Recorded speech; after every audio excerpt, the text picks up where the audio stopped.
नमस्कार बंधुओं, उत्कर्ष की कक्षा में आपका बहुत बहुत स्वागत, अभिनंदन है।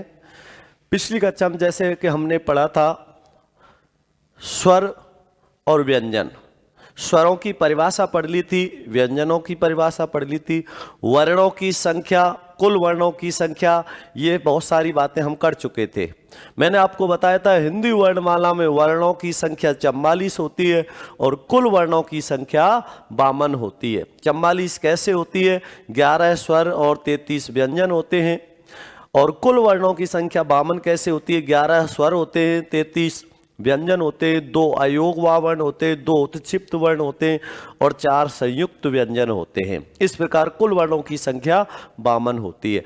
अब मैंने ये भी बताया था आपको कि यदि परीक्षा में प्रश्न पूछा जाता है कि हिंदी वर्णमाला में वर्णों की, कुल वर्णों की, तो इसके लिए आपको ठोस सबूत भी साथ याद रखने हैं। तो हिंदी निदेशालय 1966 के अनुसार कुल वर्णों की संख्या 52 मानी गई है और हिंदी की मानक लिपि देवनागरी के अनुसार कुल वर्णों की संख्या 52 मानी गई है।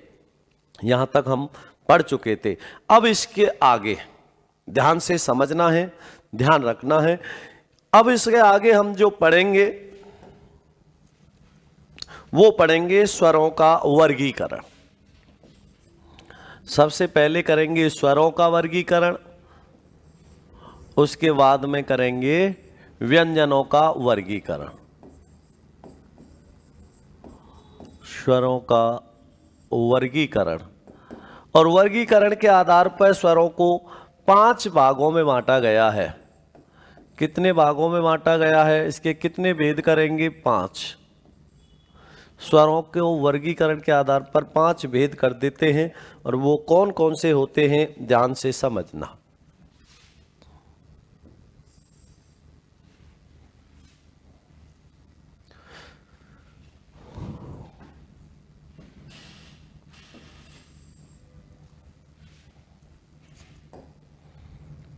सबसे पहला होता है उच्चारण में लगने वाले समय के आधार पर। सबसे पहला जो भेद होगा वो होगा उच्चारण में लगने वाले समय के आधार पर।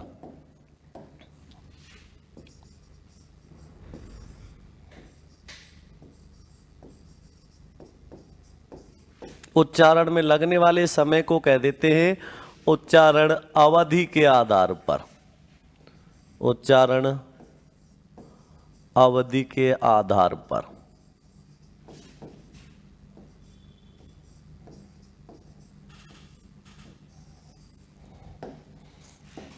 उच्चारण अवधि के आधार पर। दूसरा जो भेद होता है वो होता है ओष्ठाकृति के आधार पर, होंठों की आकृति के आधार पर। ओष्ठाकृति के आधार पर।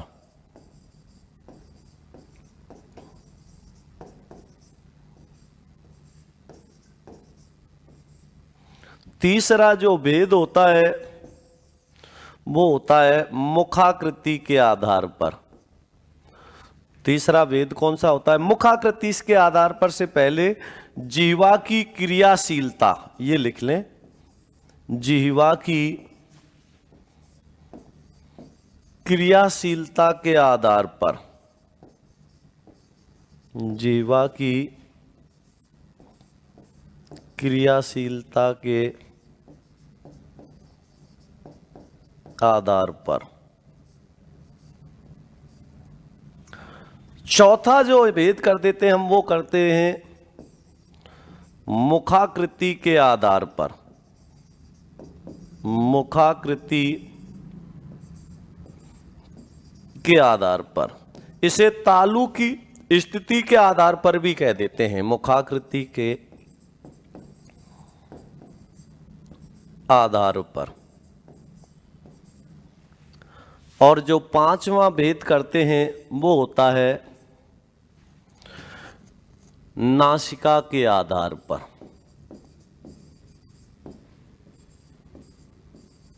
नासिका के आधार पर। तो वर्गीकरण के आधार पर स्वरों को कितने भागों में बांट दिया? स्वरों के कितने भेद कर दिए? 5 भेद कर दिए।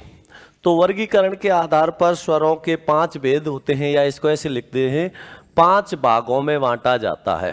स्वरों को 5 भागों में, इसके 5 भाग कर दिए जाते हैं या 5 भागों में बांटा जाता है।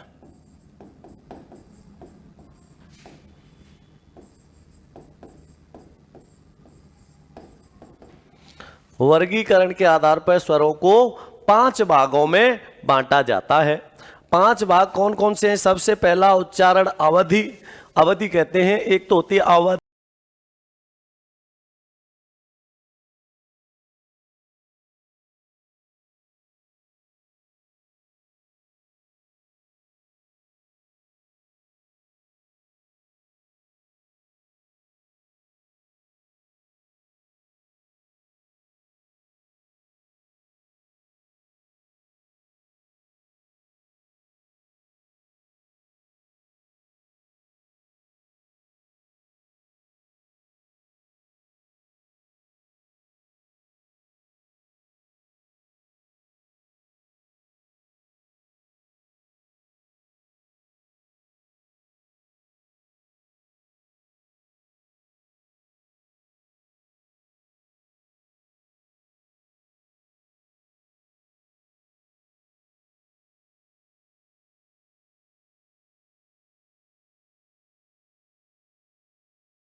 दूसरा होता है मध्य स्वर,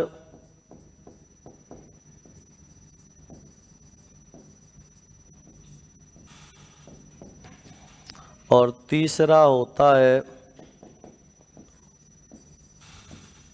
पश्च स्वर। तो जीवा की क्रियाशीलता के आधार पर कितने भेद हो गए? 3, अग्र स्वर, मध्य स्वर, पश्च स्वर। अगला जो भेद होता है मुखाकृति के आधार पर, मुखाकृति के आधार पर कितने भेद हैं? 4। एक तो होता है समृद्ध स्वर,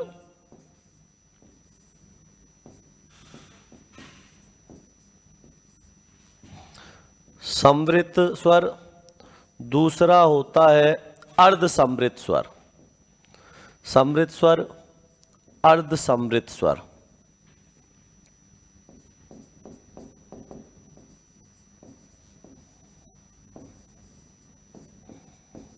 समृद्ध स्वर, अर्ध समृद्ध स्वर।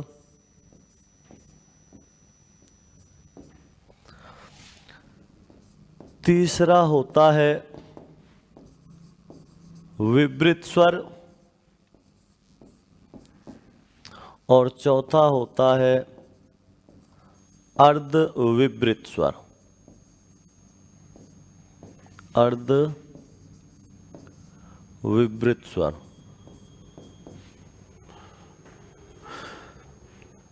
और अगला कौन सा भेद है? नासिका के आधार पर 2 भेद होते हैं। एक तो होता है निर्नुनासिक, निर्नुनासिक, और दूसरा होता है अनुनासिक, या सानुनासिक भी कह देते हैं, अनुनासिक।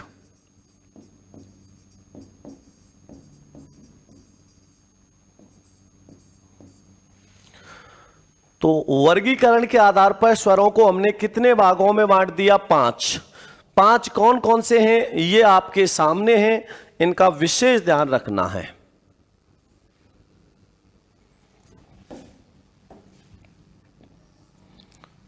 अब इनको हम विस्तार से पढ़ेंगे, विस्तार से समझेंगे। तो ये हमने बना दिया इसका एक डायग्राम कि वर्गीकरण के आधार पर स्वरों को इस प्रकार 5 भागों में बांटा जाता है। तो सबसे पहला कौन सा है? उच्चारण में लगने वाले समय के आधार पर, या इसको कह देते हैं उच्चारण अवधि के आधार पर। उच्चारण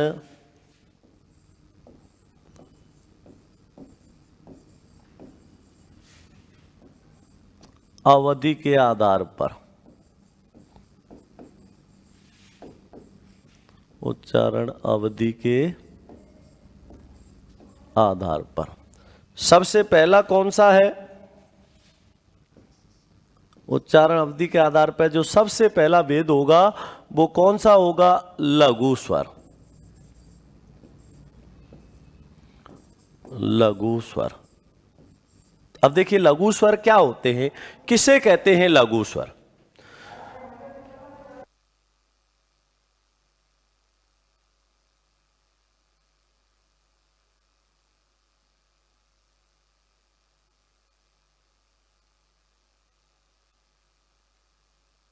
लघु स्वर, लघु स्वर वे स्वर होते हैं जिनके उच्चारण में कम समय लगता है, अर्थात एक मात्रा का समय लगता है, उन्हें कहते हैं लघु स्वर।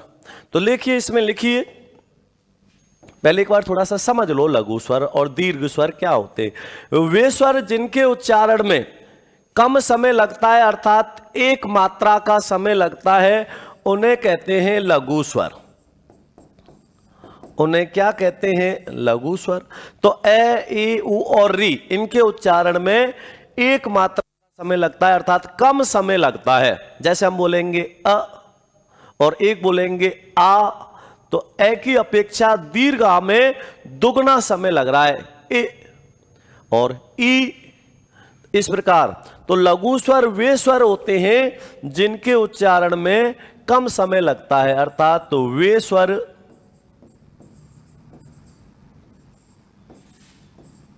जिनके उच्चारण में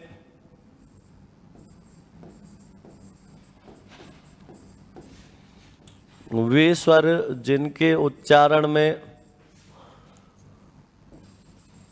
कम समय लगता है,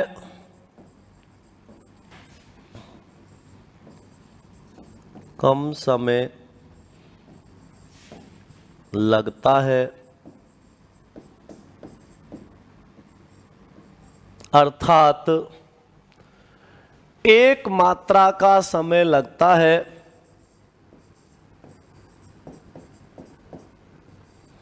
एक मात्रा का समय लगता है,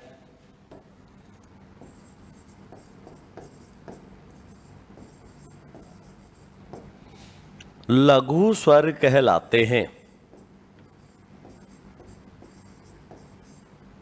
लघु स्वर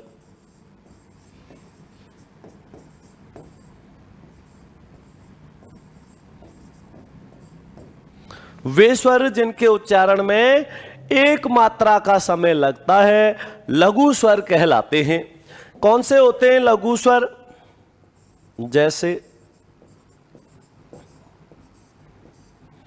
ए है, ई है, ऊ है और री है। तो ए, ई, ऊ और री, इनके उच्चारण में एक मात्रा का समय लगता है, इसलिए इनको क्या कहते हैं? लघु स्वर। अब इनको लघु स्वर के साथ साथ और क्या कहते हैं? तो ये बात भी हमें ध्यान रखनी है, तो नोट करके लिखना है इसको। नोट को हिंदी में कहते हैं विशेष।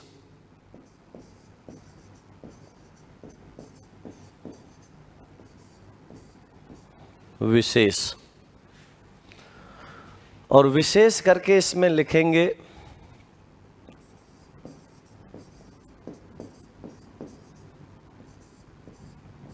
विशेष। इन्हें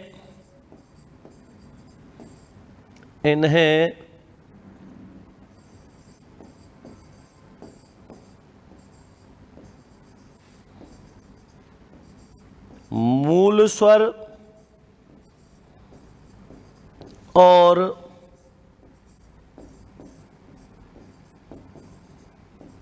अब ध्यान रखना है, कई बार आप हिरस्व ऐसे भी लिखते हो, ये हिरस्व गलत है। क्या लिखेंगे? हिरस्व। हिरस्व नहीं होता है, हिरस्व होता है। तो इन्हें मूल स्वर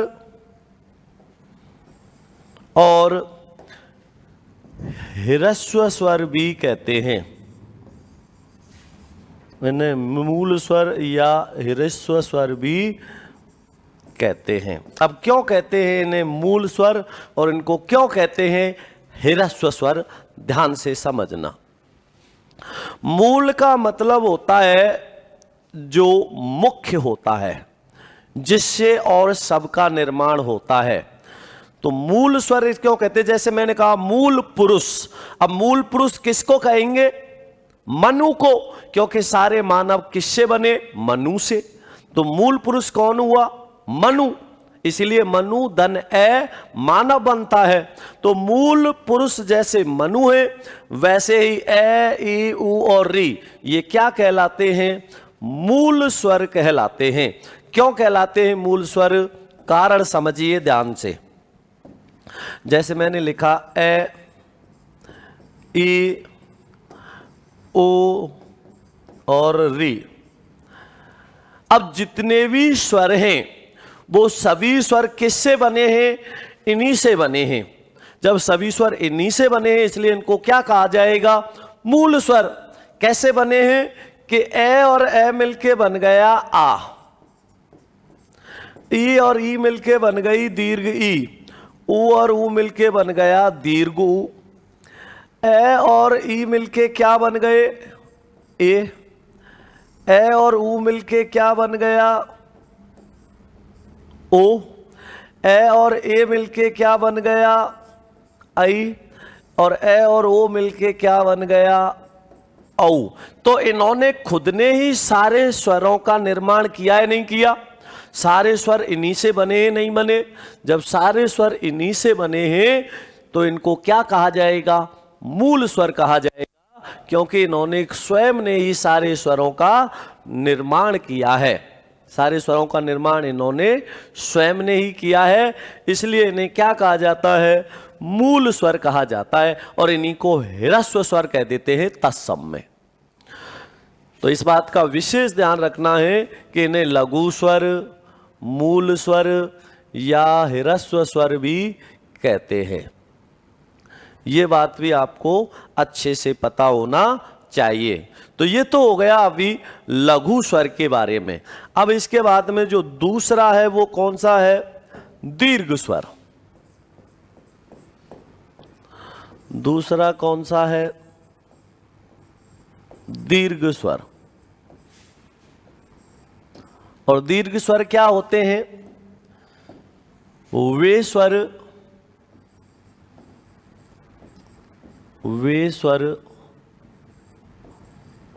जिनके उच्चारण में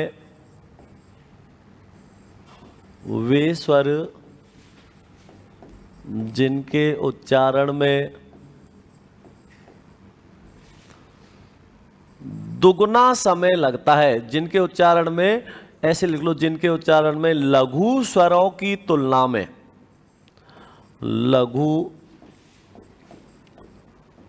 स्वरों की तुलना में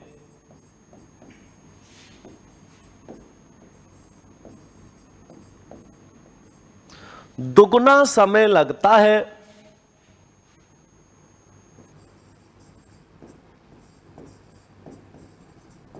दुगना समय लगता है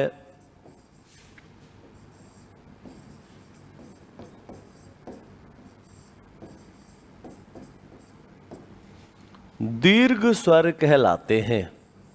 दुगना समय लगता है अर्थात दो मात्रा का समय लगता है, अर्थात दो मात्रा का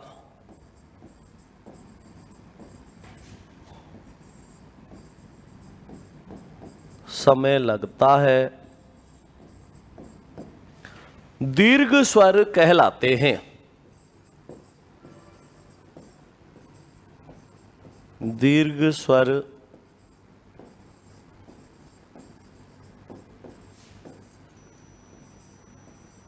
कहलाते हैं। तो जिन स्वरों के उच्चारण में लघु स्वरों की तुलना में दुगना समय लगे, अर्थात 2 मात्रा का समय लगे, उन्हें दीर्घ स्वर कहते हैं। और दीर्घ स्वर कौन से होते हैं?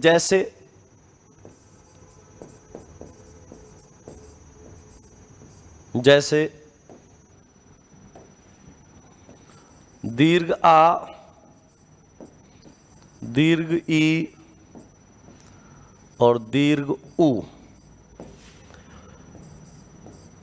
ए,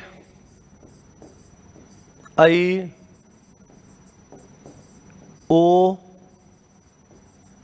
और औ। ये जो 7 स्वर हैं, इन्हें क्या कहते हैं? दीर्घ स्वर कहते हैं। क्यों कहते हैं इनको दीर्घ स्वर? क्योंकि इनके उच्चारण में लघु स्वरों की तुलना में दुगना समय लगता है। तो दीर्घ आ, दीर्घ ई और दीर्घ उ, ए, आई, ओ और औ। तो देखिए, दीर्घ आ, दीर्घ ई और दीर्घ उ, ये किससे मिलके बन रहे हैं? समान जाति के स्वरों से। इसलिए इनको क्या कहते हैं? सजातीय स्वर। ये क्या कहलाते हैं? सजातीय। और ये विपरीत जाति के स्वरों से मिलकर बनते हैं, इसलिए इनको क्या कह देते हैं? विजातीय स्वर। ये क्या कहलाएंगे? विजातीय स्वर, क्योंकि विपरीत जाति के स्वरों से मिलकर बन रहे हैं। सजातीय और विजातीय। तो समान जाति के स्वर ए और ए मिलके दीर्घा, ई और ई मिलके दीर्घी, उ और उ मिलके दीर्घु, इसलिए सजातीय। अब जो ए, आई, ओ और औ है, ये विपरीत जाति के स्वरों से मिलके बनते हैं। ये किससे मिलके बनते हैं? विपरीत जाति के स्वरों से मिलके बनते हैं, इसलिए इनको क्या कहते हैं? विजातीय स्वर कहते हैं। देखिए, अ या आ के बाद में क्या आ जाए? ए या दीर्घ ई आ जाए तो क्या बनेगा? ए। अ या आ के बाद में क्या आ जाए? ए या आई आ जाए तो क्या बनेगा? आई। अ या आ के बाद में क्या आ जाए? ओ या दीर्घ उ आ जाए तो क्या बनेगा? ओ। और अ या आ के बाद में क्या आ जाए? ओ या औ तो क्या बनेगा? औ बनेगा। तो ये विपरीत जाति के स्वरों से मिलकर बन रहे हैं, इसलिए इनको क्या कहा जाता है? विजातीय। और दीर्घ आ, दीर्घ ई, दीर्घ उ, ये समान जाति के स्वरों से मिलकर बनते हैं, इसलिए इनको सजातीय स्वर कहते हैं। अब इसमें भी एक जो महत्वपूर्ण बात हमें ध्यान रखनी है, वो विशेष करके लिख देता हूं मैं, ध्यान से समझ लेना। विशेष, इनको क्या कहते हैं? इन्हें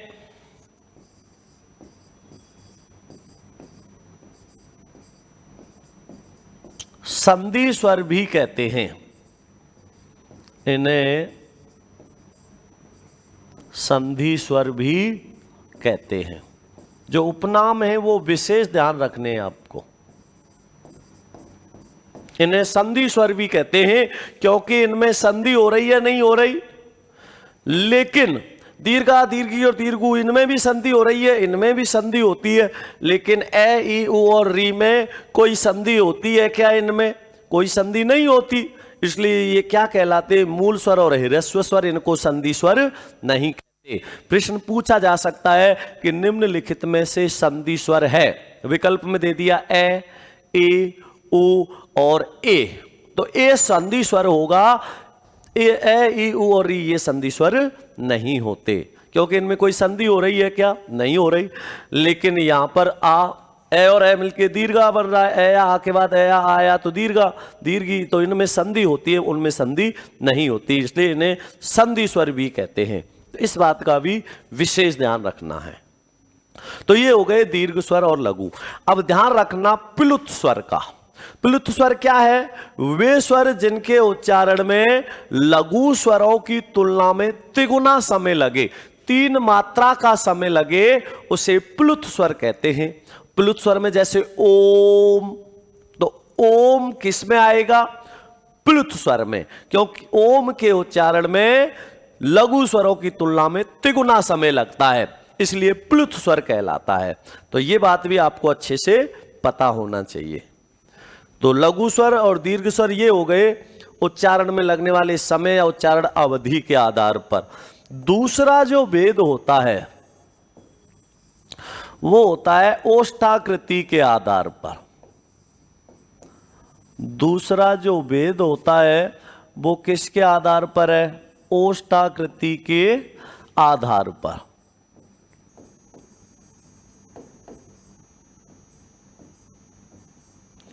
और ओष्ठाकृति के आधार पर इसके कितने भेद होते हैं? 2 भेद होते हैं। एक तो वृत्ताकार स्वर और एक अवृत्ताकार स्वर। तो सबसे पहले हम पढ़ेंगे वृत्ताकार स्वर। अब देखिए, वृत्ताकार स्वर में नाम से ही पता लग रहा होगा, वृत्ताकार, वृत्त के आकार का।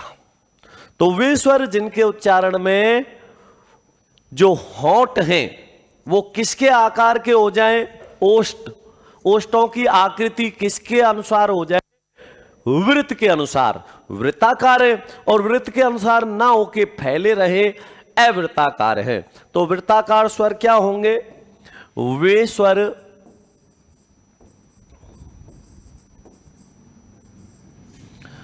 जिनके उच्चारण में वे स्वर जिनके उच्चारण में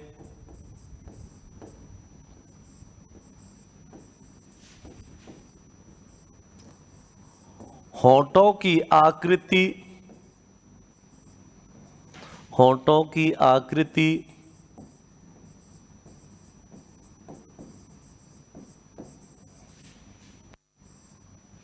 वे स्वर जिनके उच्चारण में होंठों की आकृति वृत्त के समान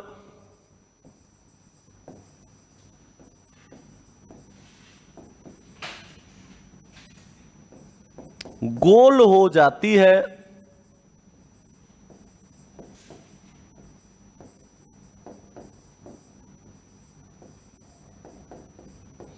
वे स्वर जिनके उच्चारण में होंठों की आकृति वृत्त के समान गोल हो जाती है, वृत्ताकार स्वर कहलाते हैं। वृत्ताकार स्वर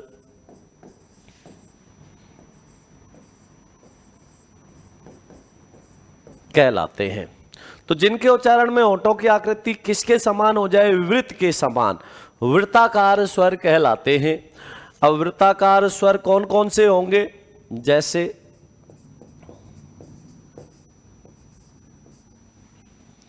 अब किस किस के उच्चारण में होंठों की आकृति वृत्त के समान गोल होती है?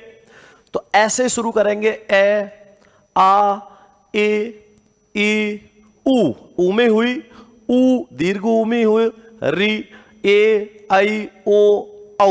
तो ओ और औ में भी हो रही है। तो वृत्ताकार में कौन कौन से आएंगे? ऊ या दीर्घ ऊ, ओ और औ। ये क्या कहलाते हैं? वृत्ताकार स्वर कहलाते हैं। दूसरा जो भेद होता है वो होता है अवृत्ताकार स्वर का। दूसरा भेद कौन सा है? अवृत्ताकार स्वर। अवृत्ताकार स्वर। और अवृत्ताकार स्वर कौन से होंगे? वे स्वर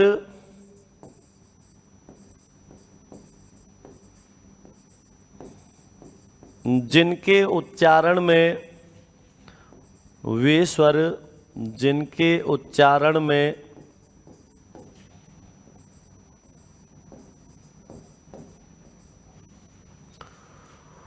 होठों की आकृति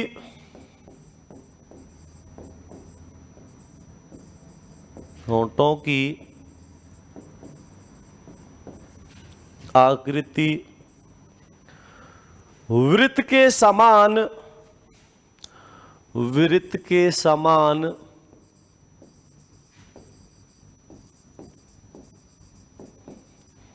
गोल ना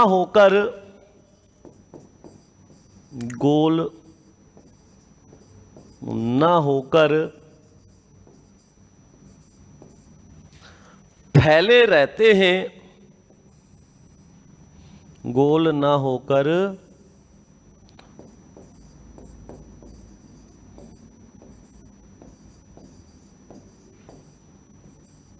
फैले रहते हैं, अवृत्ताकार स्वर कहलाते हैं। अवृत्ताकार स्वर कहलाते हैं।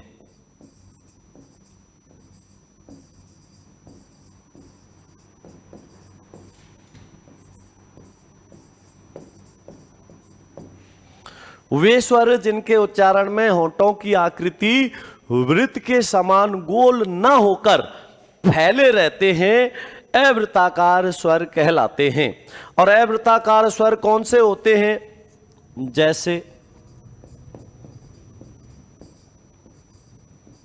जैसे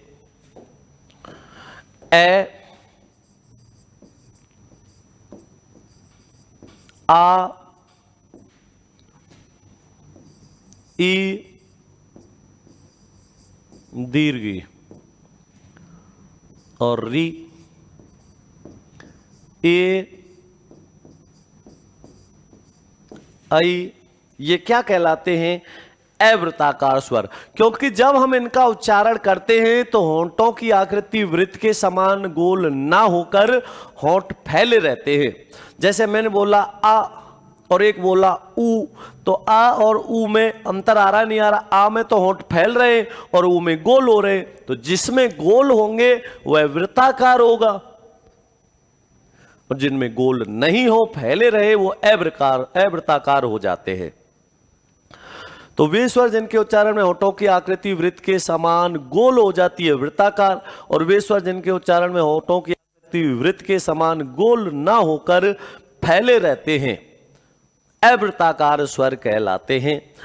अब ये किसके आधार पर है? होठों की आकृति के आधार पर, कि किस आकृति में हो रहे हैं होठ, होठों की आकृति कैसी हो रही है, इसके आधार पर हमने इसके दो भेद किए, वृत्ताकार और अवृत्ताकार। अगला जो तीसरा भेद होता है वो होता है किसके आधार पर? जिह्वा के आधार पर, या नासिका के आधार पर, या फिर किसके आधार पर कर लेते हैं? पहले जिह्वा के आधार पर। तो तीसरा भेद लिखते हैं जिह्वा के आधार पर। जिह्वा के आधार पर, और जिह्वा के आधार पर भेद होते हैं तीन। कितने भेद हैं? तीन। सबसे पहला जो भेद होता है वो होता है अग्रस्वर।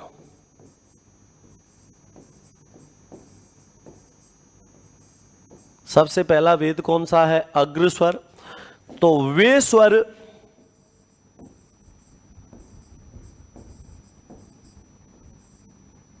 जिनके उच्चारण में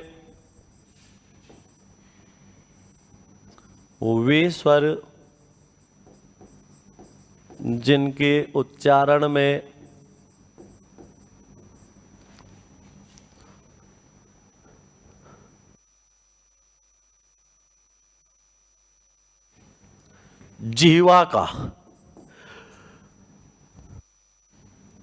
वे स्वर जिनके उच्चारण में जिह्वा का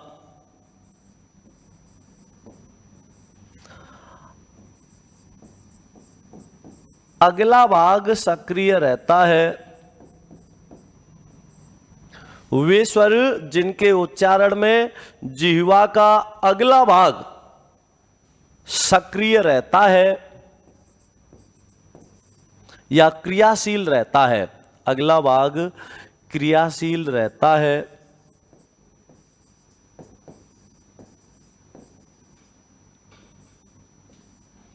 अगला भाग क्रियाशील रहता है, अग्र स्वर कहलाते हैं।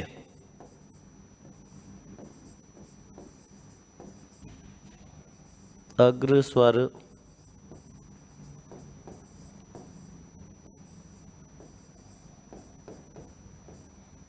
कहलाते हैं। वे स्वर जिनके उच्चारण में जिह्वा का अगला भाग क्रियाशील रहता है अग्र स्वर कहलाते हैं। अब अग्र स्वर में क्या आएगा, अब यहां समझना, जिह्वा के आधार पर इसके हम 3 भेद कर देते हैं, अग्र स्वर, मध्य स्वर, पश्च स्वर। अब इनको समझना ध्यान से। अग्र स्वर,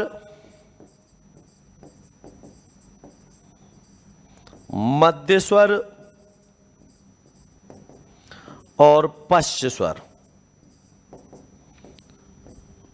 देखिए, जीवा के जो मध्य भाग से बोला जाता है वो बोला जाता है अ। जब हम बोलेंगे अ तो ये कहां से बोलेगा, जीवा के मध्य भाग से। और लेकिन जब बोलते हैं हम आ तो वो जीवा के निचले भाग से बोला जाता है। तो अग्र स्वर, मध्य स्वर और पश्च स्वर, तो अग्र, मध्य और पश्च में मध्य में आता है अ। लेकिन जिसके उच्चारण में जीवा का अगला भाग क्रियाशील रहे, बोलने से अपने आप पता लगेगा कि यदि जीवा की जो अगली नोक है उसमें झटका लगे, उसमें हल्का सा वाइब्रेशन सा हो या हल्का सा झटका सा लगे, अगली नोक जब ज्यादा हिलेगी तो वो अग्र स्वर होगा। तो देखिए, ई जहां लघु ई आएगी वही री आती है, री। ए और आई, इनका उच्चारण होता है अग्र स्वर से। मध्य स्वर से बोला जाता है ए, और बाकी के सभी स्वर किस में आते हैं, पश्च स्वर में। तो दीर्घ आ, उ, दीर्घ उ, ओ और औ, इन्हें जीवा के पिछले भाग से बोला जाता है। तो ये बात ध्यान रखनी है। तो अग्र स्वर है, जो अग्र स्वर कौन कौन से होंगे, तो अग्र स्वर में आता है जैसे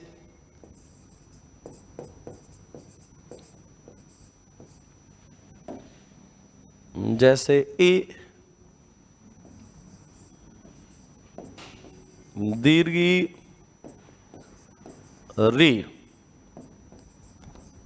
ए और आई, इन्हें जीवा के अगले भाग से बोला जाता है। इनमें जीवा का अगला भाग क्रियाशील रहता है। दूसरा होता है मध्य स्वर।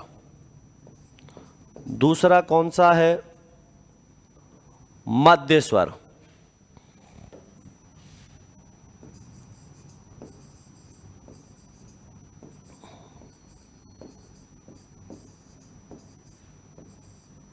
मध्य स्वर, और मध्य स्वर कौन से होंगे, वे स्वर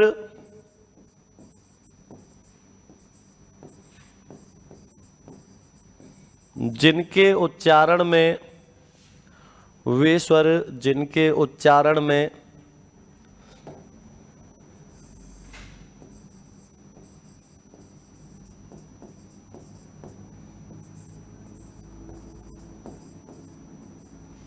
वे स्वर जिनके उच्चारण में जिह्वा का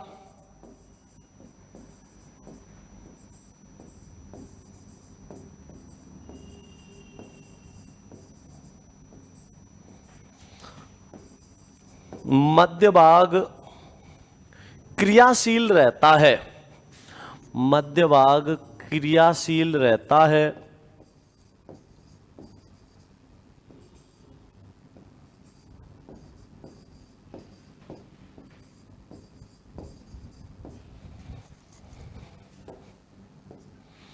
मध्य स्वर कहलाते हैं। मध्य स्वर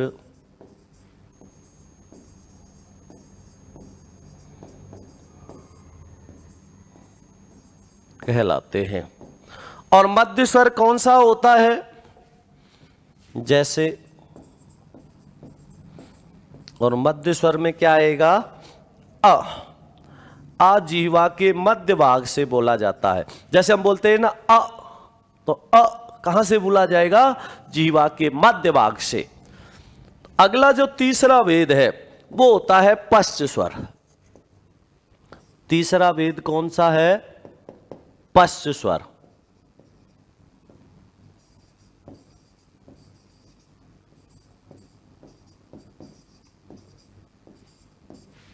पश्च माने होता है पिछला भाग, तो जिसके उच्चारण में जीवा का पिछला भाग क्रियाशील रहेगा वह पश्च स्वर कहलाएंगे। तो लिखना है इसमें वे स्वर, वे स्वर जिनके उच्चारण में, वे स्वर जिनके उच्चारण में जिह्वा का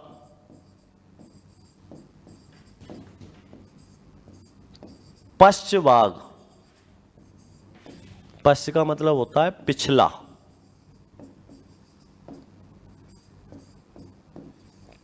पश्च भाग, पिछला भाग क्रियाशील रहता है,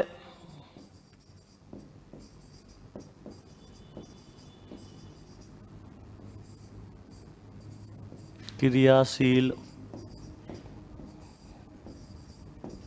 रहता है, पश्च स्वर कहलाते हैं। पश्च स्वर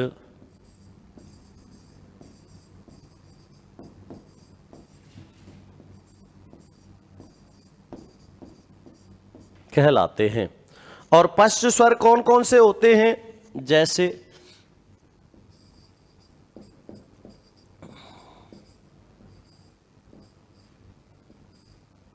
जैसे दीर्घ आ,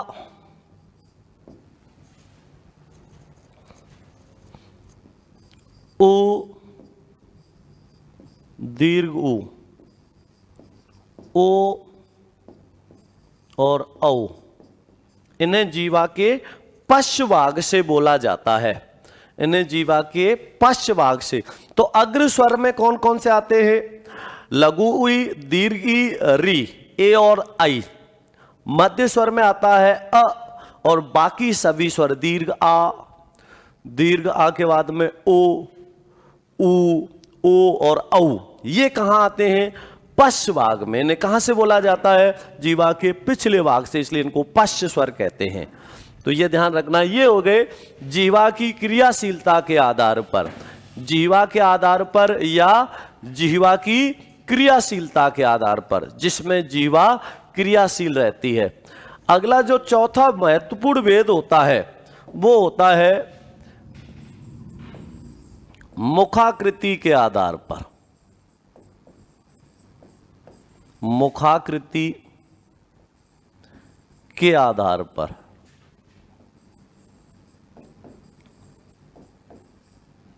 मुखाकृति के आधार पर। और मुखाकृति के आधार पर कितने वेद होते हैं? 4। जो सबसे पहला वेद होता है वो होता है, अब इसमें देखो ध्यान से समझना, बहुत महत्वपूर्ण होता है। मुखाकृति के आधार पर कौन कौन से वेद होते हैं इसको बहुत ध्यान से समझना। 4 वेद होते हैं।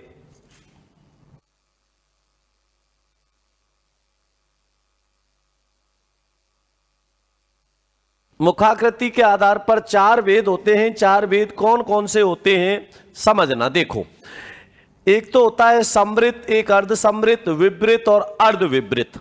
तो सबसे पहले तो समझिए समृत और विवृत।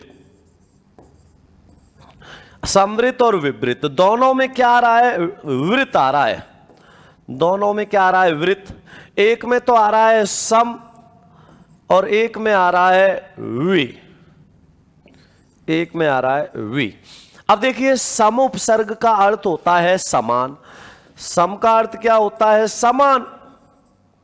और वी का मतलब होता है भिन्न, अलग। जिसमें मुख वृत्त के समान बंद सा रहता है वो तो होते हैं समृत, और जिसमें मुख वृत्त से भिन्न रहता है वो होते हैं विवृत। तो समृत में तो मुख बिल्कुल बंद सा रहेगा और विवृत में वृत्त से भिन्न अर्थात खुला रहेगा। तो जिसके उच्चारण में मुख वृत्त के समान बंद सा रहे समृत, और बंद नहीं रहे अलग खुला सा रहे वो विवृत। अब इसके दोनों के अभेद और हो जाते हैं, समृत का अर्ध समृत, विवृत का अर्ध विवृत। तो इसमें हमें सबसे पहले तो ये समझना है कि होते क्या है समृत, अर्ध समृत, विवृत और अर्ध विवृत। तो ध्यान से समझना, समृत,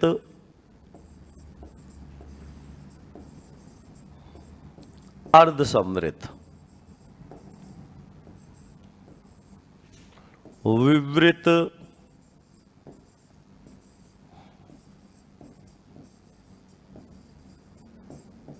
अर्ध विवृत।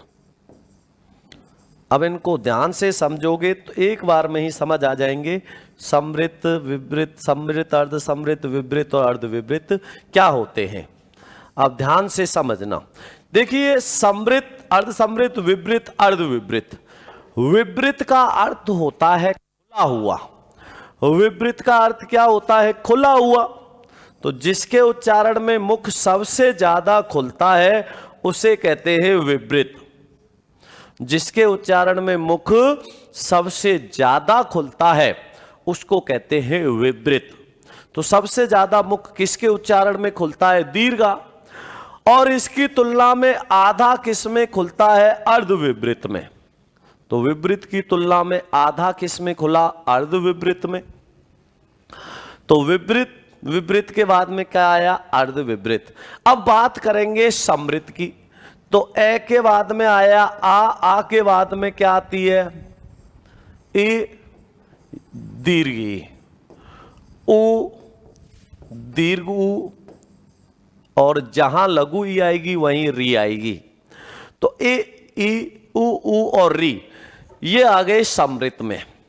तो यहां पहले ए आया, फिर ई उ री। अब यहां क्या आएगा? ए, तो यहां आएगी आई, यहां आएगा ओ, तो यहां आएगा औ।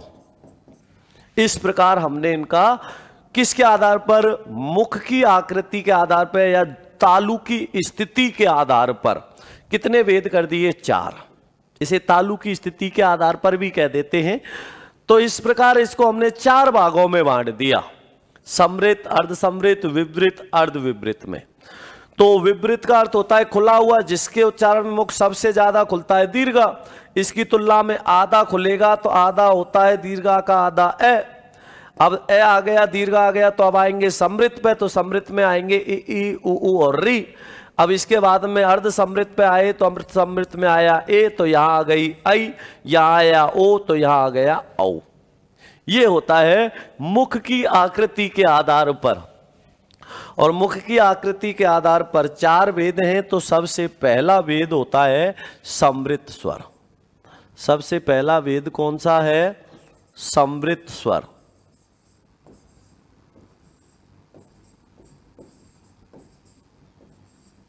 समृत स्वर।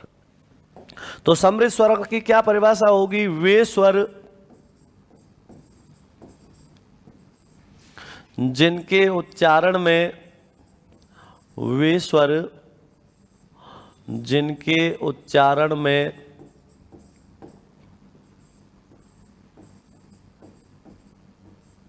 वे स्वर जिनके उच्चारण में मुख, क्योंकि मुखाकृति के आधार पर है, तो मुख वृत्त के समान, वृत्त के समान बंद सा रहता है,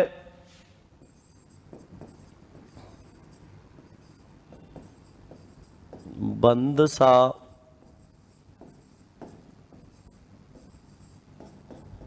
रहता है, अर्थात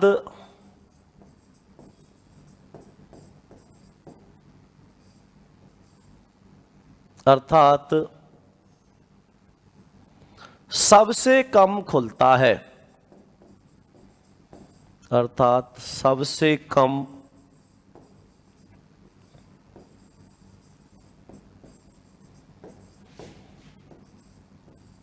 खुलता है।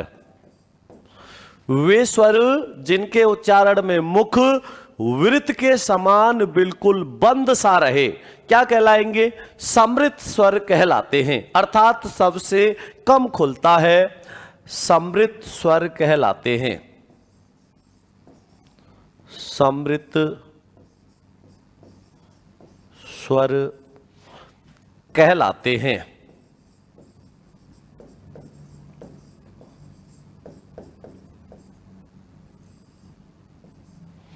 कौन से होते हैं समृत स्वर? जैसे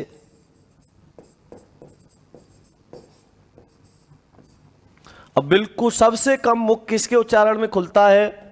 ई, ई,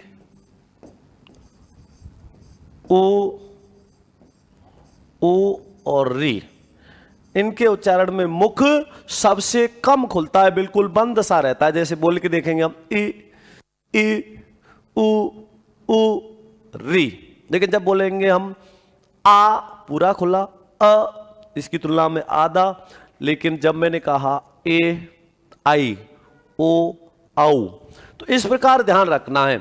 अब समृत और अर्ध समृत देखो, जिसके उच्चारण में मुख वृत्त के समान बिल्कुल बंद सा रहे वो तो समृत है, लेकिन समृत स्वरों की तुलना में आधा बंद सा रहे तो आधा बंद सा कैसे होगा? ये आधा बंद है, ये तो पूरा बंद सा है, ये आधा बंद है, तो इसकी तुलना में ज्यादा खुल रहा है, नहीं खुल रहा? तो इसकी तुलना में ज्यादा खुलेगा। सबसे कम मुख खुलता है समृत में, समृत से ज्यादा खुलता है अर्ध समृत में, अर्ध समृत से ज्यादा खुलता है अर्ध विवृत में, सबसे ज्यादा खुलता है विवृत में। तो यहां पर यह ध्यान रखना है कि समृत और अर्ध समृत में सबसे कम खुलेगा, विवृत और अर्ध विवृत में ज्यादा खुलेगा। तो अगला है इसके बाद में दूसरा अर्ध समृत स्वर। दूसरा कौन सा है?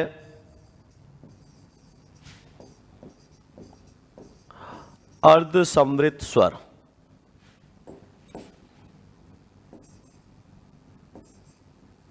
अर्ध समृत स्वर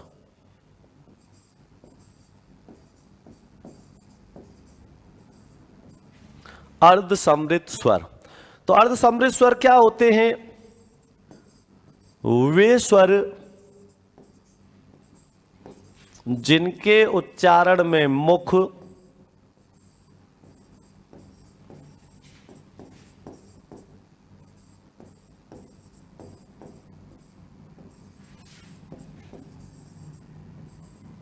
वे स्वर जिनके उच्चारण में मुख समृत स्वरों की तुलना में समृत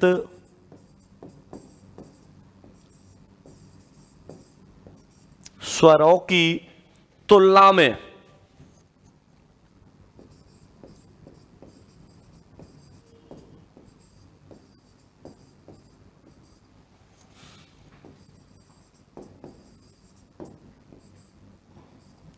आधा, वे स्वर जिनके उच्चारण में मुख समृत स्वरों की तुलना में आधा बंद सा रहता है,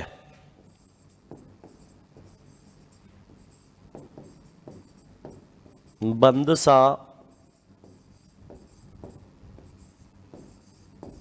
रहता है,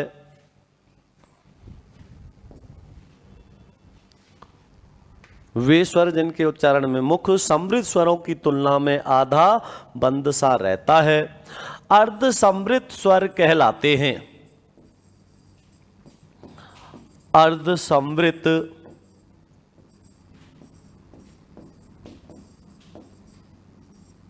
स्वर कहलाते हैं।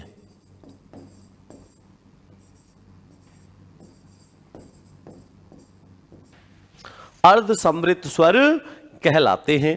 अब अर्ध समृत स्वर में कौन कौन से आएंगे? जैसे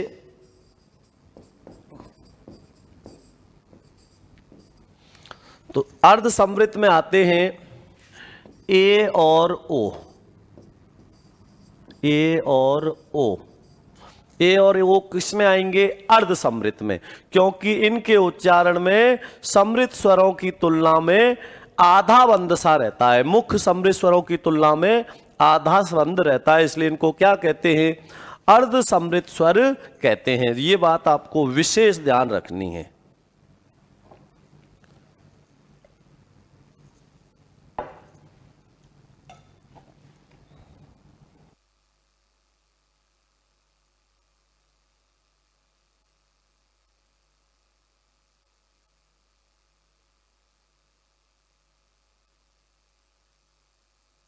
तो इसमें कौन कौन से आएंगे अर्ध समृत में? ए और ओ। अगला है इसके बाद में इसका तीसरा वेद है। वो तीसरा वेद कौन सा होता है?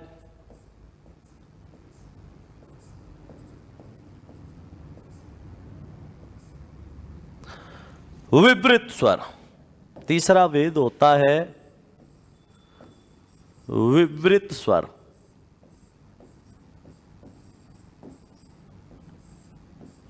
देखिए, विवृत का अर्थ होता है खुला हुआ।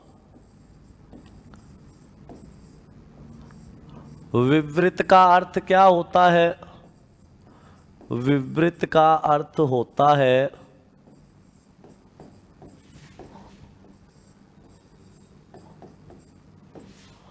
खुला हुआ। विवृत का अर्थ होता है खुला हुआ।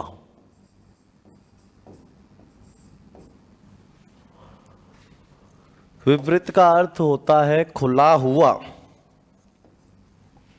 अर्थात वे स्वर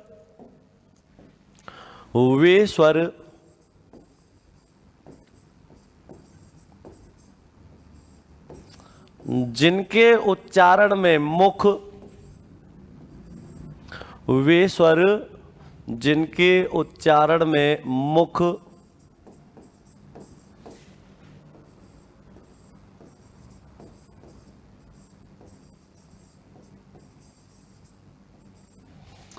पूरा खुला रहता है,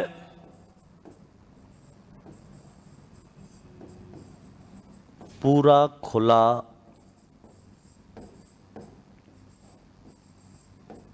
रहता है,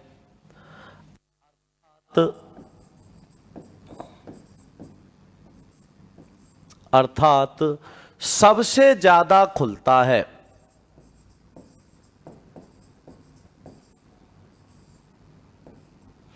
सबसे ज्यादा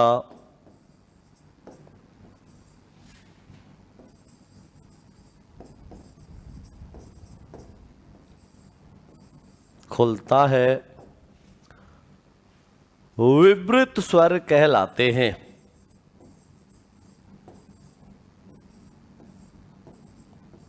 विवृत स्वर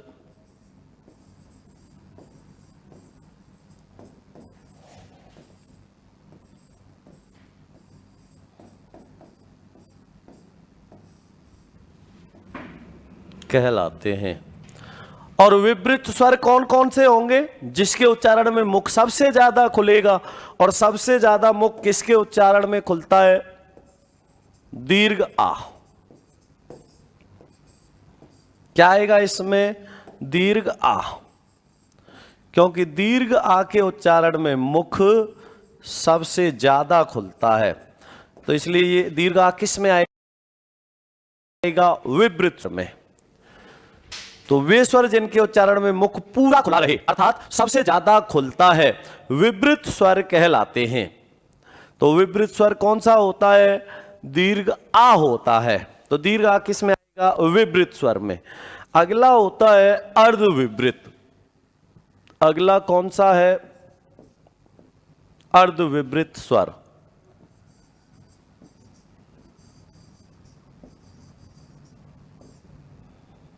अर्धविवृत स्वर। अर्ध माने आधा, विवृत माने होता है खुला हुआ। तो जिसके उच्चारण में मुख आधा खुला रहता है वो क्या कहलाता है? अर्धविवृत। तो लिखिए इसमें वे स्वर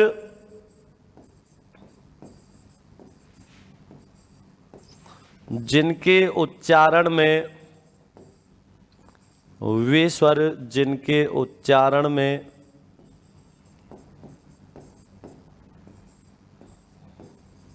मुख,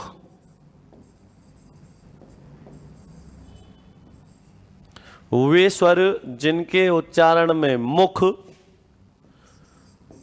विवृत स्वरों की तुलना में आधा,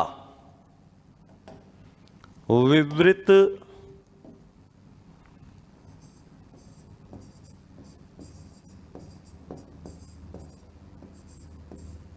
स्वरों की तुलना में आधा, वे स्वर जिनके उच्चारण में मुख विवृत स्वरों की तुलना में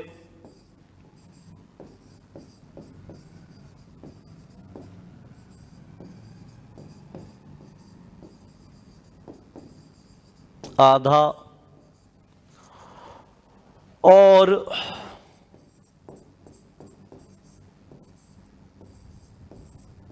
अर्ध समृत स्वरों की तुलना में, और अर्ध समृत स्वरों की तुलना में ज्यादा, अर्ध समृत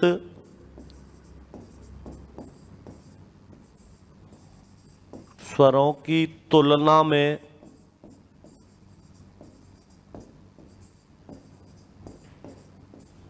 ज्यादा, वे स्वर जिनके उच्चारण में मुख समृत स्वरों की तुलना में आधा और अर्ध समृत स्वरों की तुलना में ज्यादा खुलासा रहता है, खुलासा रहता है,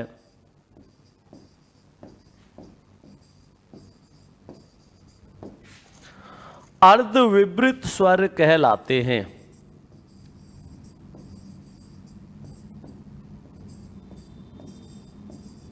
अर्ध विवृत स्वर,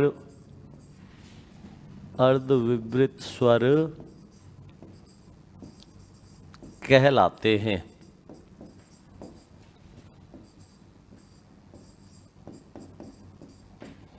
और अर्ध विवृत में कौन कौन से आएंगे, जैसे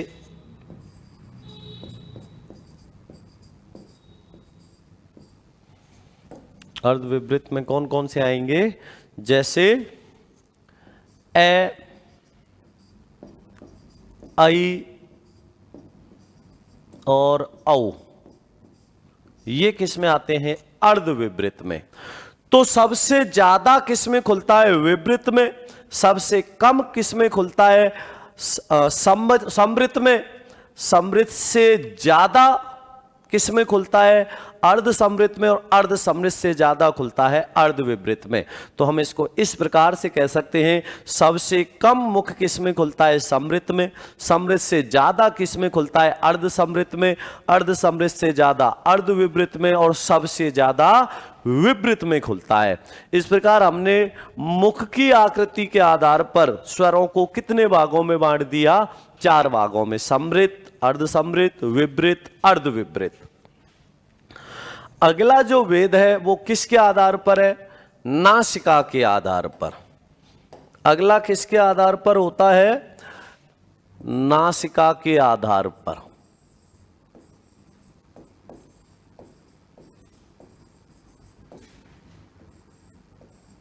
नासिका के आधार पर।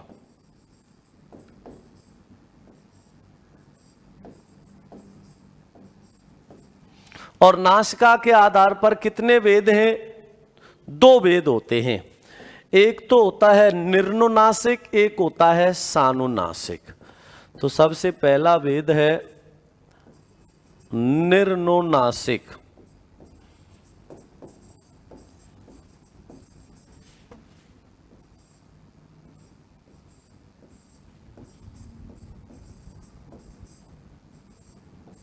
निर्नुनासिक स्वर।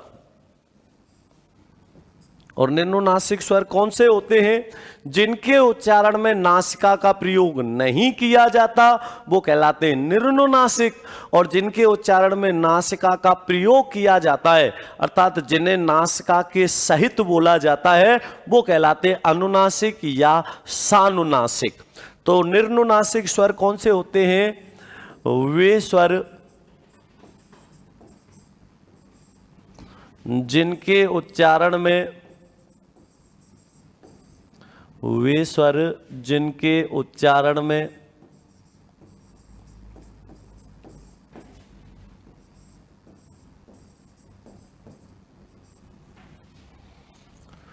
वे स्वर जिनके उच्चारण में नासिका का प्रयोग नहीं किया जाता, नासिका का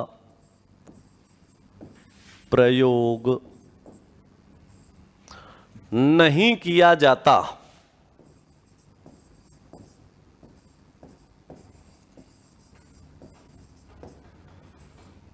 नहीं किया जाता, अर्थात सिर्फ मुख से, अर्थात सिर्फ मुख से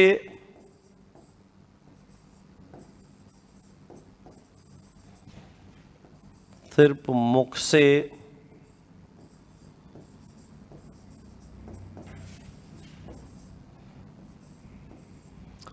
उच्चारित होने वाली ध्वनियां, अर्थात सिर्फ मुख से उच्चारित होने वाली ध्वनियां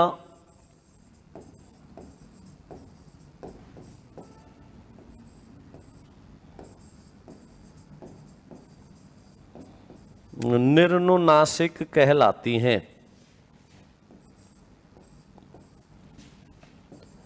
कहलाती हैं। सिर्फ मुख से उच्चारित होने वाली ध्वनियां निम्नासिक कहलाती हैं। अब निम्नासिक में कौन सी आएंगी? जैसे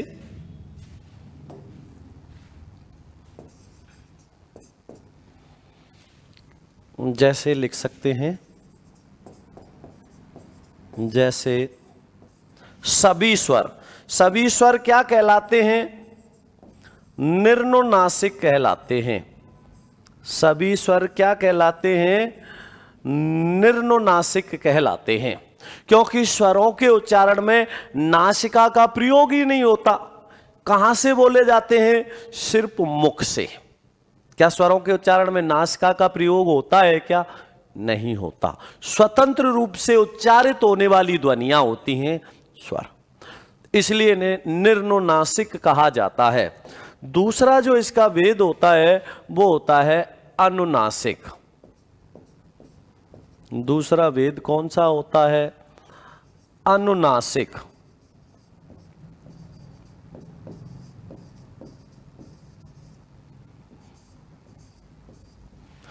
अनुनासिक वे स्वर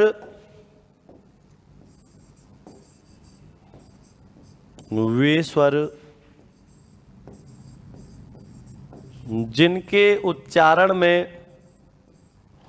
वे स्वर जिनके उच्चारण में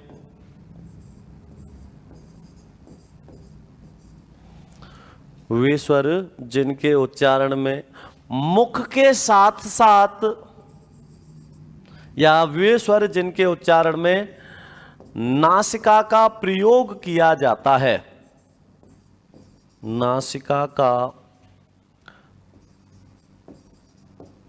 प्रयोग किया जाता है, नासिका का प्रयोग किया जाता है, अर्थात वे स्वर जिनके उच्चारण में नासिका का प्रयोग किया जाता है, अर्थात मुख के साथ साथ, अर्थात मुख के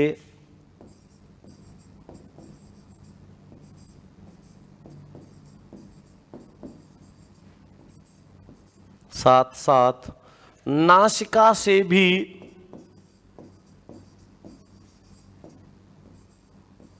नासिका से भी, मुख के साथ साथ नासिका से भी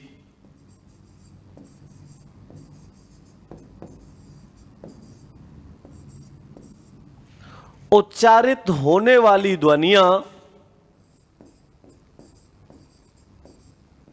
उच्चारित होने वाली ध्वनियां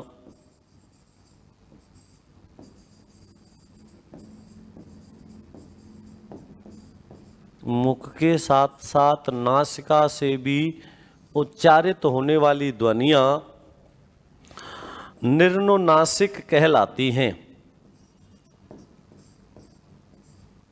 ध्वनियां निर्नुनासिक नहीं, सानुनासिक कहलाती हैं या अनुनासिक कहलाती हैं। तो जिनके उच्चारण में नासिका का प्रयोग नहीं किया जाता वो होती हैं निर्नुनासिक, और जिनके उच्चारण में नासिका का प्रयोग किया जाता है उन्हें कहते हैं अनुनासिक या सानुनासिक। तो मुख के साथ साथ नासिका से भी उच्चारित होने वाली ध्वनियां अनुनासिक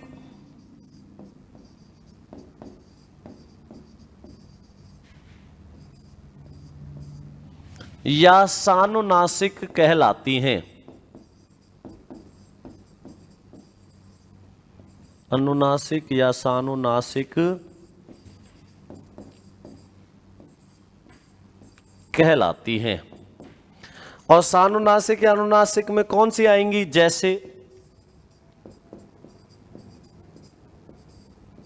जैसे मैंने यहां लिख दिया ए, आ, ई, दीर्घी, ए, आ, ई, दीर्घी, ओ, दीर्घू, री, ए, आई, ओ और औ, ओ और औ। तो ए, आ, ई, ऊ, री, ए, आई, ओ और औ। अब इनके ऊपर हम चंद्र बिंदु लगाएंगे, अनुस्वार नहीं, चंद्र बिंदु। तो चंद्र बिंदु अगर इनके ऊपर हम लगा देते हैं तो ये कौन सी ध्वनि बन जाती है? सानुनासिक या अनुनासिक। लेकिन जो एक बात विशेष ध्यान रखनी है, यदि शिरोरेखा के ऊपर से मात्रा आ रही हो, यदि मात्रा शिरोरेखा के ऊपर से आ रही हो तो वहां पर सिर्फ बिंदु लगाया जाता है, चंद्र का प्रयोग नहीं किया जाता, सिर्फ बिंदु लगाया जाता है। अब बिंदु, अनुस्वार और चंद्र बिंदु को फिर कैसे पहचानेंगे? उच्चारण से। जिसके उच्चारण में नासिका से ही हवा निकले वो अनुस्वार है, और मुख और नासिका दोनों से निकले, जिसके उच्चारण में मुख और नासिका दोनों से हवा निकलेगी वो क्या होगा? चंद्र बिंदु होगा। ये बात विशेष ध्यान रखनी है। तो ये देखिए, मात्रा जब ऊपर से आ रही है अर्थात शिरोरेखा के ऊपर से जब मात्रा गुजर रही है तो सिर्फ बिंदु आएगा, चंद्र का प्रयोग नहीं होगा। तो जिनके उच्चारण में नासिका का प्रयोग नहीं किया जाता वो होते हैं निर्नुनासिक, और जिनके उच्चारण में मुख के साथ साथ नासिका का भी प्रयोग किया जाता है उन्हें कहते हैं अनुनासिक या सानुनासिक कहते हैं। तो ये हो गए किसके आधार पर? नासिका के आधार पर। तो वर्गीकरण के आधार पर हमने स्वरों को कितने भागों में बांट दिया? 5 भागों में। सबसे पहला कौन सा था? सबसे पहला जो भेद किया था हमने वो कौन सा किया था? उच्चारण में लगने वाले समय के आधार पर। और उच्चारण में लगने वाले समय के आधार पर हमने कितने भेद कर दिए थे? 2, लघु स्वर और दीर्घ स्वर। दूसरा जो भेद किया था वो किया था ओष्ठाकृति के आधार पर, 2 भेद कर दिए थे, वृत्ताकार और अवृत्ताकार। तीसरा भेद था जीवा के आधार पर, जीवा के आधार पर 3 वेद थे, अग्रस्वर, मध्यस्वर, पश्चस्वर। चौथा वेद था मुखाकृति के आधार पर, मुखाकृति के आधार पर 4 वेद थे। कौन कौन से थे? जिनके उच्चारण में मुख का अगला भाग सक्रिय, अर्थात ऐसे कहूं समृत, अर्धसमृत, विवृत, अर्धविवृत। 5वां है नासिका के आधार पर 2 वेद होते हैं, निर्नुनासिक और अनुनासिक। इस अनुनासिक को ही सानुनासिक भी कहते हैं। तो ये बातें आपको विशेष ध्यान रखनी है।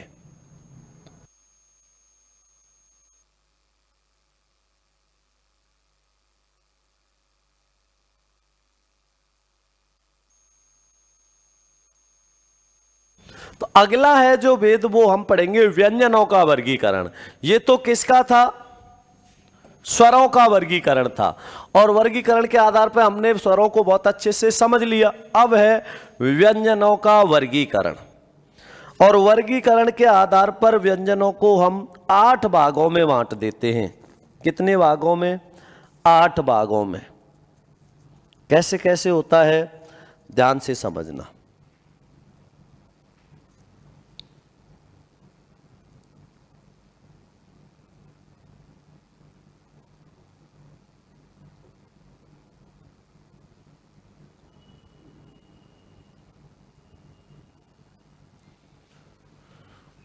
तो व्यंजनों का जो वर्गीकरण किया जाता है,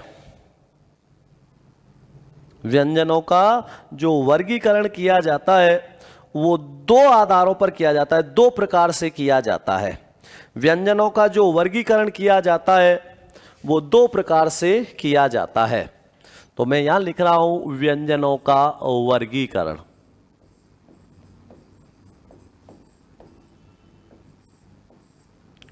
व्यंजनों का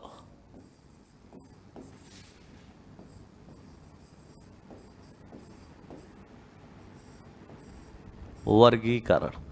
जब हम व्यंजनों का वर्गीकरण करेंगे तो वर्गीकरण के आधार पर व्यंजनों को 2 प्रकार से विभाजित किया जाता है।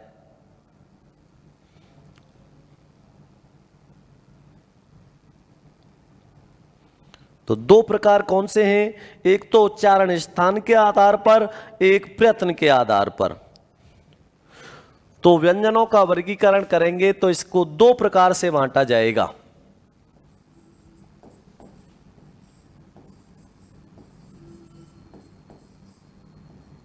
दो प्रकार होंगे।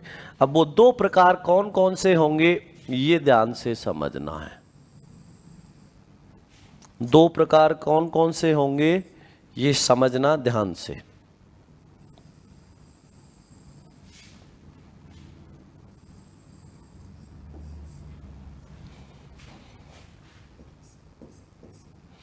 एक तो होता है, एक जो वेद होता है वो होता है उच्चारण स्थान के आधार पर, एक होता है प्रयत्न के आधार पर। ठीक है ना? एक तो उच्चारण प्रयत्न, उच्चारण में लगने वाले प्रयत्न के आधार पर, और एक उच्चारण स्थान के आधार पर। अब इसमें विशेष ध्यान से समझना है। तो उच्चारण प्रयत्न और उच्चारण स्थान के आधार पर। तो यहां एक तो पहला तो भेद हो गया प्रयत्न के आधार पर,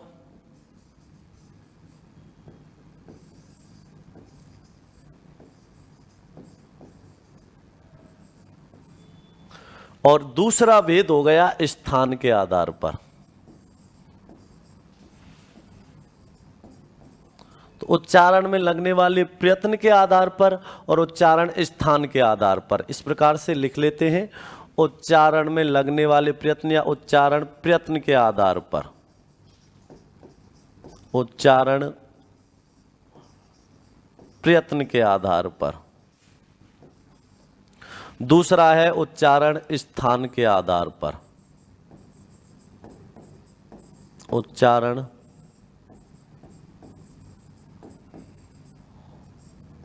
स्थान के आधार पर। तो उच्चारण प्रयत्न और उच्चारण स्थान के आधार पर ध्यान से समझना है।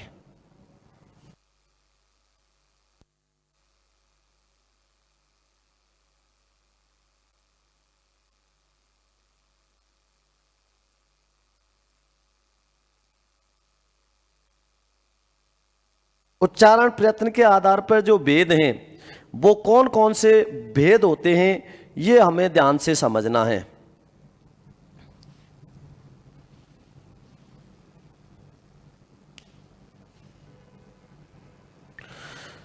जिह्वा या अन्य अवयवों द्वारा श्वास के अवरोध के आधार पर, जिह्वा या अन्य अवयवों द्वारा श्वास के अवरोध के आधार पर।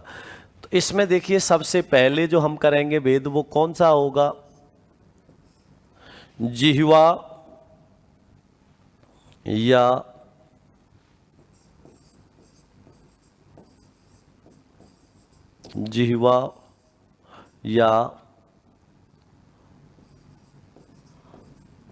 अन्य अवयवों,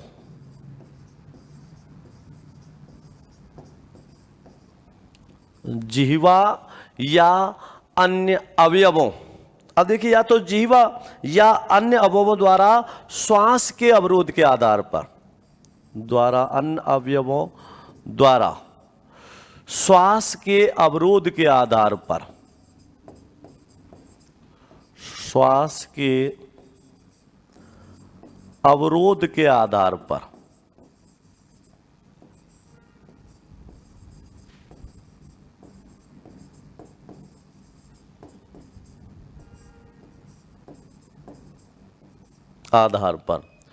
जिह्वा अथवा अन्य अवयवों द्वारा श्वास के अवरोध के आधार पर। दूसरा जो इसका भेद होता है वो होता है स्वर तंत्रियों में कंपन के आधार पर। दूसरा जो भेद होता है वो होता है स्वर तंत्रियों में कंपन के आधार पर। स्वर तंत्रियों में कंपन के आधार पर, स्वर तंत्रियों में कंपन के आधार पर, स्वर तंत्रियों में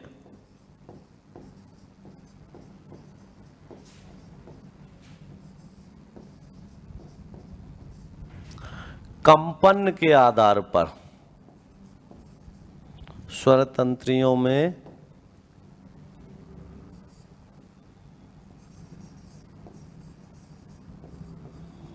कंपन के आधार पर।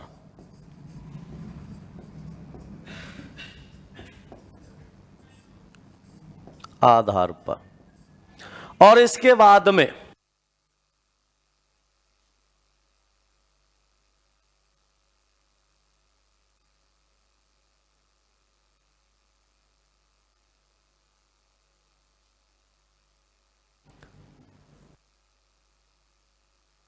जिह्वा या अन्य अवयवों द्वारा श्वास के अवरोध के आधार पर, स्वर तंत्रियों में कंपन के आधार पर। और जो तीसरा भेद होता है, इसके बाद में जो तीसरा जो भेद होता है तो ये तो उच्चारण प्रयत्न, उच्चारण स्थान।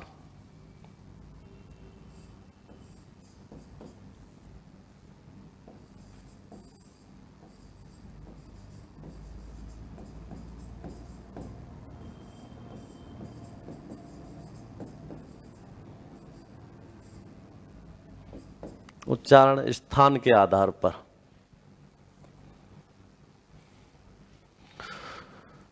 दूसरा भेद हो गया स्वर तंत्रियों में कंपन के आधार पर। और इसका तीसरा भेद होता है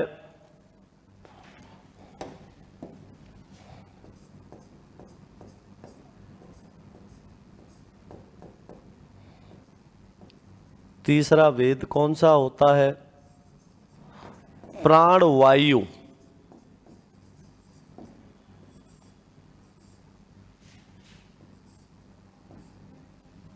प्राणवायु के आधार पर।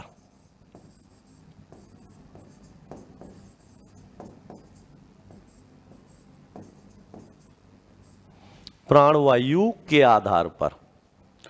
तीसरा भेद किसके आधार पर है, प्राणवायु के आधार पर।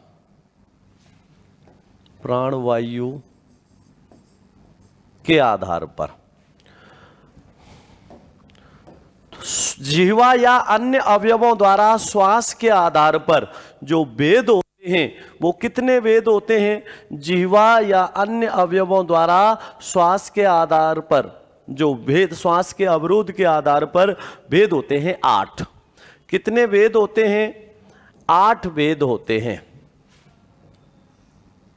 वो 8 वेद कौन कौन से होते हैं, ये बात ध्यान से समझना। सबसे पहला होता है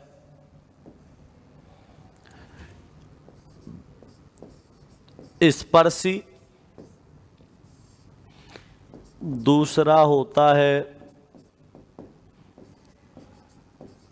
संघर्षी, तीसरा होता है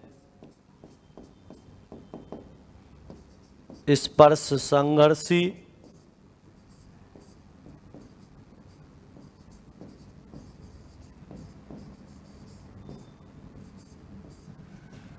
पहला स्पर्शी, दूसरा संघर्षी, तीसरा स्पर्श संघर्षी,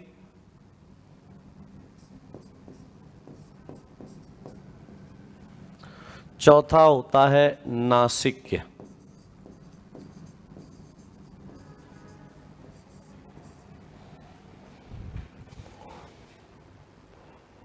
पांचवा जो भेद होता है वो होता है उत्क्षिप्त।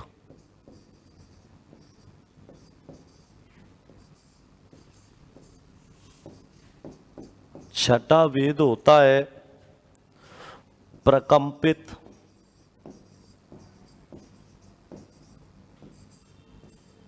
सातवां भेद होता है पार्श्विक।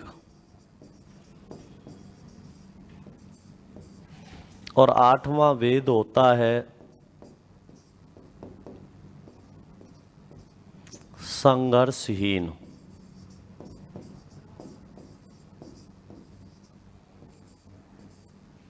ये किसके आधार पर हो गया? ये भेद हो गए जिह्वा या अन्य अवयवों द्वारा श्वास के अवरोध के आधार पर।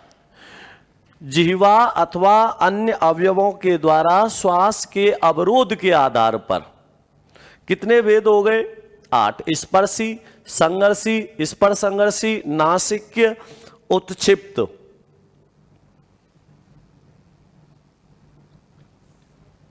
प्रकंपित, पार्श्विक, संघर्षहीन। दूसरा है स्वर तंत्रियों में कंपन के आधार पर।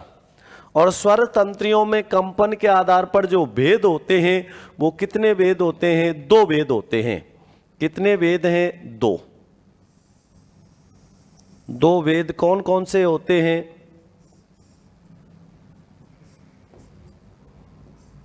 एक तो भेद होता है अघोष,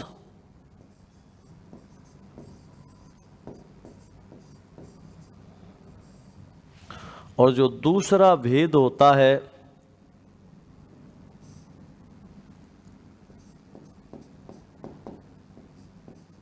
घोष या सघोष। घोष या सघोष। अगला है प्राणवायु के आधार पर। प्राणवायु के आधार पर भेद होते हैं 2। प्राणवायु के आधार पर भी 2 भेद होते हैं। एक तो होता है अल्प प्राण,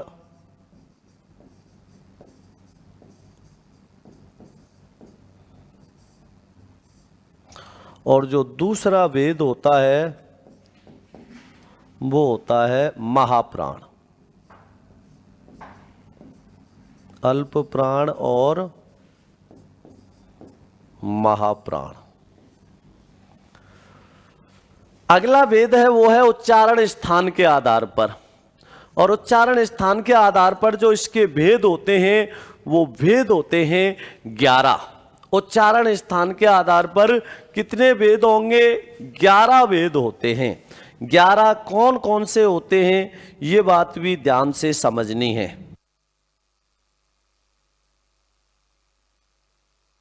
11 जो भेद होते हैं वो कौन कौन से होते हैं ये बात भी ध्यान से समझनी है।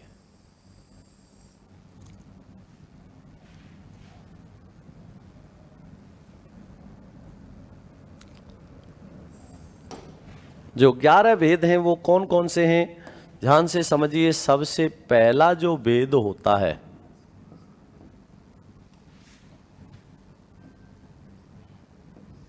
सबसे पहला जो भेद होगा वो होगा कंठ।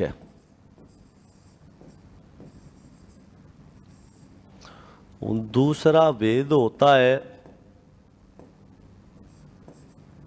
तालव्य। कंठ, कंठ्य, तालव्य, मूर्धा,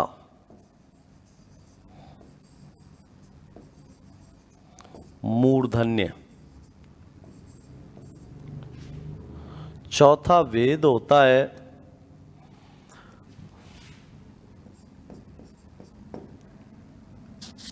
दंत्य।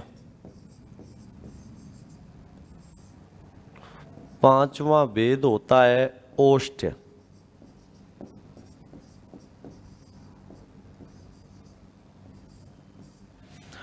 छठा वेद होता है नासिक्य।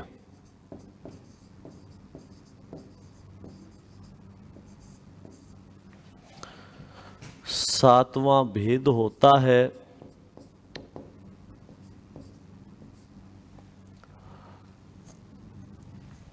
कंठ, तालु, मूर्धा, दंत, ओष्ठ, जिह्वा। अब यहां देखिए ध्यान से, कंठ हो गया, तालव्य हो गया, मूर्धन्य हो गया, दंत हो गया, ओष्ठ हो गया, ठीक है ना। अब इसके बाद में आया नासिक्य। नासिक्य के बाद में जो अगला वेद है दंतोष्ठ। कौन सा होगा? दंत और ओष्ठ, दंत और ओष्ठ। आठवां जो वेद होता है, आठवां जो भेद होता है वो कौन सा होगा? कंठ, तालु, कंठ और तालु।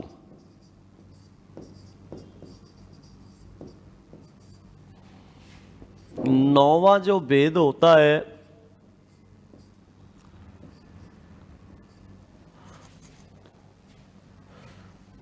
दंत, ओष्ठ,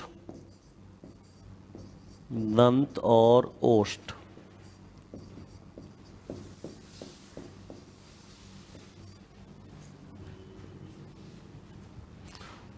दसवां जो वेद होगा वो कौन सा होगा? वर्तस्य। दसवां वेद होता है वर्तस्य और 11वां होता है काकल्य।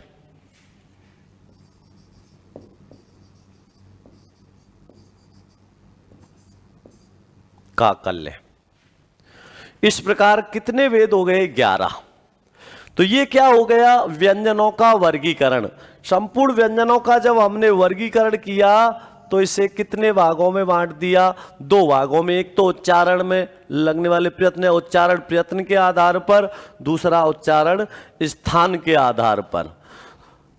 उच्चारण प्रयत्न के आधार पर कितने वेद कर दिए? 3। कौन कौन से? जिह्वा या अन्य अवयवों द्वारा श्वास के अवरोध के आधार पर, दूसरा स्वर तंत्रियों में कंपन के आधार पर, और तीसरा प्राणवायु के आधार पर। अगला जो वेद किया वो किसके आधार पर? उच्चारण स्थान के आधार पर। उच्चारण स्थान के आधार पर कितने वेद कर दिए? 11। इस प्रकार ये व्यंजनों का पूरा वर्गीकरण हो गया।